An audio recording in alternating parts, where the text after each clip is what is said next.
Hello guys, last episode में हमने देखा था जियन ने फाइनली टियान हाउ के लिए बॉडी रिफाइन करना शुरू कर दिया था। उसे बॉडी रिफाइन करते करते 6 दिन बीत गए थे, लेकिन उसकी बॉडी रिफाइनमेंट अभी भी जारी थी और उसमें अभी और ज़्यादा टाइम लगने वाला था, क्योंकि अभी के लिए जियन यिन यांग सोल पिल रिफाइन कर रहा था, जो एक ग्रेड 7 की पिल थी और उसे ही रिफाइन करने में जियन को 6 दिन से ज़्यादा लग गए थे। तो अभी बॉडी रिफाइन करने में भी और ज़्यादा टाइम लगने वाला था। इधर आइस रिवर वैली के सभी एल्डर्स उस जगह पर पहुंच जाते हैं जहां पर स्काई स्कॉर्पियन बीस्ट और जियन के बीच आज से 6 दिनों पहले लड़ाई हुई थी। वहां पर उन्हें कुछ सबूत मिलते हैं और उसके बाद स्काई स्कॉर्पियन बीस्ट के मॉन्स्टर कोर के ऑरा का पता लगाते हुए वो लोग जियन की तरफ बढ़ने लगते हैं। इधर जियन की पिल रिफाइनमेंट अभी भी जारी थी। अब आगे बढ़ने से पहले गाइस, मैं आपको 2 बातें बताना चाहता हूँ। पहली बात, कल से यानी मंडे से मेरी एग्ज़ाम शुरू हो रही है, जो लगभग अगले मंडे तक चलेगी, इसलिए इस वीक में थोड़ी कम वीडियोस आ सकती हैं। और दूसरी बात, जैसे ही मेरी एग्ज़ाम ख़त्म होगी, मतलब अगले मंडे से हम बैटल थ्रू द हेवेंस के सीज़न 7 को शुरू कर देंगे। आप सभी सीज़न 7 देखना चाहते हैं या नहीं, कमेंट कर ज़रूर बताना। अगर इस बात पर ज़्यादा कमेंट आए तो मैं ज़रूर अगले मंडे से बैटल थ्रू द हेवेंस के सीज़न 7 को शुरू कर दूंगा। ओके, तो चलिए लौटते हैं हमारे वीडियो की तरफ। जियन का पिल रिफाइनमेंट जारी था। जियन के पूरे 10,000 बीस्ट फर्नेस के अंदर पिल कोई फैली हुई थी, जो लगातार डेंस और डेंस होती जा रही थी। ये देख जियन के चेहरे पर शांति की मुस्कान आ जाती है। तभी अचानक आसमान में काले बादल छाने लगते हैं और ये देख तो जियन की खुशी दुगनी हो जाती है। उसे यकीन नहीं हो रहा था कि यिन यांग सोल पिल लाइटनिंग को बुलाने में कामयाब रही है। दूसरे एल्केमिस्ट के लिए पिल लाइटनिंग एक बहुत बड़ी मुसीबत होती थी, पर जियन के लिए ये किसी वरदान से कम नहीं थी, क्योंकि पिल लाइटनिंग का यूज कर जियन अपनी अर्थ डेमन पपेट का लेवल बढ़ा सकता था। लास्ट टाइम जब उसने पिल लाइटनिंग से अपने अर्थ डेमन पपेट को रिफाइन किया था, तो उसकी अर्थ डेमन पपेट एक 8 स्टार डाउजोंग थी। जियन यही सोचकर कि अब मेरी अर्थ डेमन पपेट का लेवल और ज़्यादा बढ़ने वाला है, बहुत ज़्यादा खुश हो जाता है। पर अचानक से उसकी खुशी गायब हो जाती है, क्योंकि आसमान में से वो काले बादल भी गायब हो गए थे। जियन परेशान होकर सोचने लगता है, आखिर अचानक ये बादल आसमान से गायब क्यों हो गए। इधर लिटिल फेरी डॉक्टर और टियान हाउ का भी यही हाल था। उन्हें भी समझ नहीं आ रहा था कि आखिर ये बादल अचानक से गायब क्यों हुए हैं, कहीं कोई खतरा तो उनकी तरफ नहीं बढ़ रहा है। तभी जिनलिन कहती है, भाई जियन, इस पूरे एरिया में बहुत ही ज़्यादा मात्रा में पॉइजन फॉग फैला है, जिसके अंदर कई सारे पॉइजन वेपर्स हैं। ज़रूर इस पॉइजन फॉग ने आपके फर्नेस को ऊपर से कवर कर लिया होगा, जिससे पिल लाइटनिंग को पिल दिखना बंद हो गई और अपना टारगेट ना मिलने की वजह से, टारगेट के लापता होने की वजह से पिल लाइटनिंग गायब हो गई। जिनलिन की बात सुनकर जियन को प्रॉब्लम समझ आ गई थी। वो हाँ में सिर हिला देता है ताकि जिनलिन को पता चल जाए कि जिनलिन की बात उस तक पहुंच चुकी है। जियन जानता था ये यिन यांग सोल पिल एक ग्रेड 7 के लो टियर की पिल है, लो ग्रेड की पिल है। ऐसे में इसका पिल लाइटनिंग को अट्रैक्ट करना ही बहुत ज़्यादा बड़ी बात थी, क्योंकि पिल लाइटनिंग नॉर्मली ग्रेड 7 के मिडिल ग्रेड की पिल के लिए ही आती थी। वो तो यिन यांग सोल पिल के स्पेशल इफेक्ट थे, जो उसे एक ग्रेड 7 के मिडिल ग्रेड की पिल के बराबर बनाते थे, पर असलियत में वो एक ग्रेड 7 के लो ग्रेड की ही पिल थी। इसीलिए पिल लाइटनिंग तो आई, लेकिन जैसे ही पिल कुई को आसपास के पॉइजन फॉग ने कवर किया, वो गायब भी हो गई, क्योंकि इस पिल की जो पिल कुई थी वो इतनी ज़्यादा पावरफुल नहीं थी कि वो पिल लाइटनिंग को अट्रैक्ट कर सके। जियन चाहता तो आसपास के पॉइजन फॉग को जलाकर वेपराइज कर दोबारा से पिल लाइटनिंग ला सकता था, मगर अभी के लिए उसके पास इतना टाइम नहीं था कि वो अपना टाइम सिर्फ पिल लाइटनिंग को बुलाने के पीछे वेस्ट कर सके। उसके लिए सबसे ज़्यादा ज़रूरी था टियान हाउ के लिए बॉडी रिफाइन करना, और अभी उसका पूरा फोकस उसी पर था। काश ये पिल दोबारा से पिल लाइटनिंग अट्रैक्ट कर पाती, पर खैर, ये कहकर जियन अपना हाथ लहराता है और उसके हाथ लहराते ही 10,000 बीस्ट फर्नेस से एक ब्लैकिश रेड कलर की पिल बाहर आ जाती है। पिल देखने में बहुत ही अजीब थी, पिल की एक साइड देखने में ब्लैक कलर की थी तो दूसरी साइड एकदम लाल कलर की। जियन जैसे ही पिल को अपने हाथ में लेता है उसे फील होने लगता है पिल की एक साइड बहुत ही ज़्यादा ठंडी है, बिल्कुल बर्फ जैसी, तो दूसरी साइड बिल्कुल लावा जैसी गर्म है। खैर, पिल तो रिफाइन हो गई थी, अब बारी थी बॉडी रिफाइन करने की। जियन यही सोचते हुए अपना हाथ लहराता है और अपनी स्पेस्टो रिंग से एक आइस कॉफिन बाहर निकाल लेता है जिसके अंदर यूनशेन की बॉडी रखी हुई थी। ये वही यूनशेन है जो मिस्टी क्लाउड सेक्ट का लीडर था और जिसे जियन ने जियामा एम्पायर में हुई लास्ट बैटल में मार दिया था।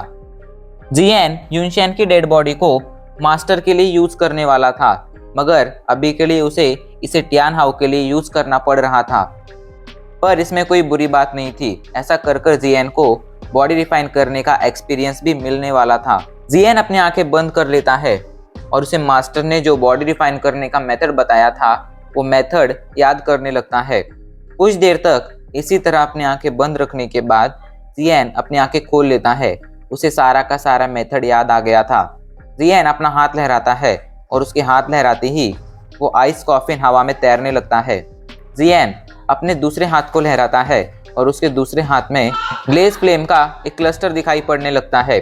जियन जल्दी से उस क्लस्टर को आइस कॉफिन के ऊपर फेंक देता है। क्लस्टर सीधा जाकर आइस कॉफिन से टकरा जाता है और उसके आइस कॉफिन से टकराते ही आइस कॉफिन पिघलने लगता है। जियन टियान हाउ की तरफ देखता है और टियान हाउ से कहता है, टियान हाउ, जल्दी से आप मुझे आपकी स्पिरिचुअल स्ट्रेंथ का एक हिस्सा दीजिए। जियन की आवाज़ सुनते ही टियान हाउ जल्दी से अपनी स्पिरिचुअल स्ट्रेंथ एक्टिवेट करते हैं और उसका एक छोटा सा हिस्सा जियन की तरफ उछाल देते हैं।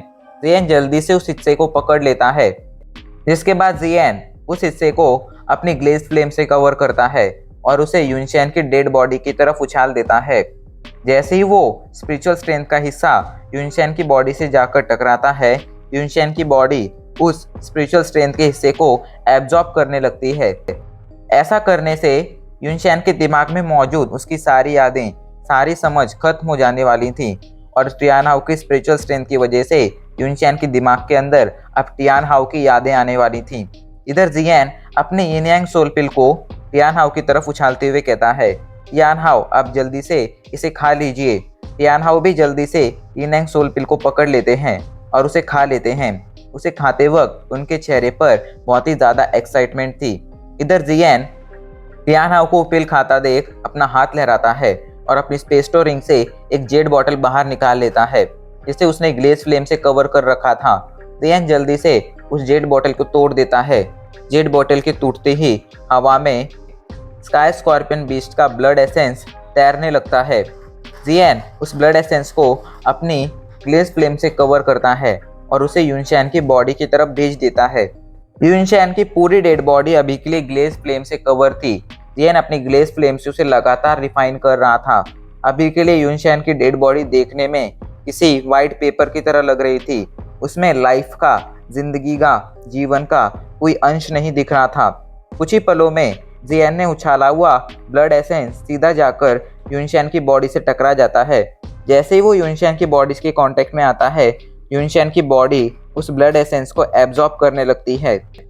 कुछ पलों के एब्जॉर्प्शन के बाद बॉडी ने सारा का सारा एसेंस ब्लड एब्जॉर्ब कर लिया था। जैसे ही बॉडी सारा का सारा एसेंस ब्लड एब्जॉर्ब करती है, अचानक से उसकी सफ़ेद कलर की स्किन पर रंगत आने लगती है।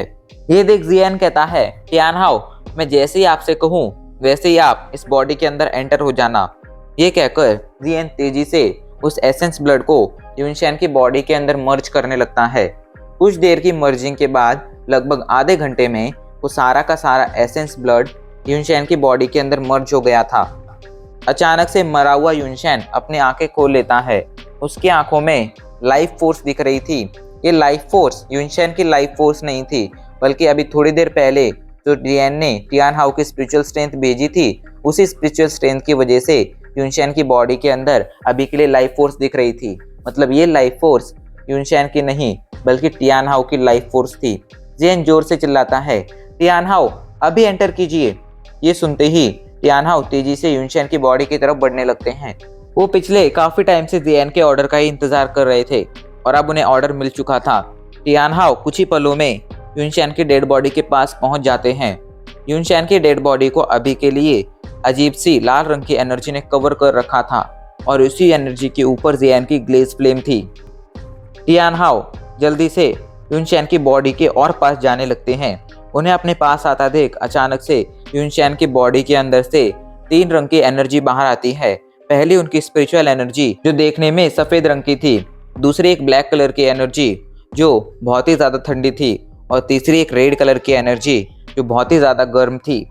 स्पिरिचुअल एनर्जी तेजी से टियान हाओ की सोल को अपनी तरफ खींच रही थी और वो ब्लैक और रेड कलर की एनर्जी लगातार टियान हाओ को यूनशैन की डेड बॉडी से पीछे ढकेलने की कोशिश कर रही थी। अभी के लिए टियान हाओ की सोल और यूनशैन की डेड बॉडी के अंदर काफी ज्यादा उधेड़-बुन चल रही थी। कुछ देर तक ये उधेड़-बुन जारी रहती है और फाइनली टियान हाओ की सोल उस ब्लैक और रेड कलर की एनर्जी को हराते हुए यूनशैन की डेड बॉडी के अंदर घुस जाती है और जल्दी से अपनी सोल को यूनशैन की बॉडी के साथ टियान हाओ मर्ज भी कर लेते हैं। ये देखकर जिनलिन और लिटिल फेरी डॉक्टर खुशी से चिल्लाती हैं, फाइनली बॉडी रिफाइनमेंट सक्सीड हो गया। पर तभी जियान कहता है, नहीं, अभी रिफाइनमेंट सक्सेसफुल नहीं हुआ है, अभी इसे कंप्लीट होने में थोड़ा टाइम लगेगा। जिसके बाद वो टियान हाओ की तरफ देखता है और टियान हाओ से कहता है, टियान हाओ, अब मैं अपने ग्लेज फ्लेम का टेम्परेचर बढ़ाने जा रहा हूँ, जिससे आपको बहुत ही ज़्यादा परेशानी होने वाली है।